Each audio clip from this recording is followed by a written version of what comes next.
Mga katigasin, tinan nyo yung mga dayuhan, oh. Tuwang-tuwa sila dito sa ano natin, no? Sa lugar natin, no? Picture pa sila, no? Dito yan sa may peninsula. Yan, peninsula. Hindi ko alam kung anong lahi yan. Wow, may taga-picture pa pala. Yung guard ng Shangri-La. Yan. So nakakatuwa din yung mga ganito mga katigasin, ano? Yan.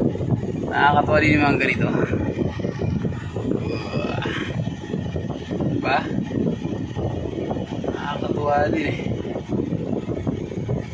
Masaya sila pag napunta dito sa bansa natin. So dito to mga katigasin sa Makati Ave, corner Ayala.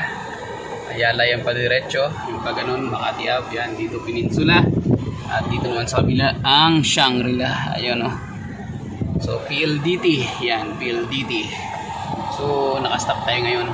So katulad din yan sa atin mga katigasin, di ba? Pagka tayo naman ang napunta sa ibang lugar, sa mga ibang bansa, eh ako hindi pa ako napunta ng ibang bansa, ibang lugar. Katulad ng mga ibang Pinoy, di ba? Yung mga kababayan natin na napunta sa ibang bansa, maliban sa mga OFW, ay natutuwa din, no? Pag napunta sila dun sa lugar na yun, sa bansa na yun. So yan, mga katigasin, nakakatuwa lang talaga yan. Siyempre, iba-ibang view ang makikita mo. So, yan po sila. Tuwa pa rin sila. Shoutout sa inyo.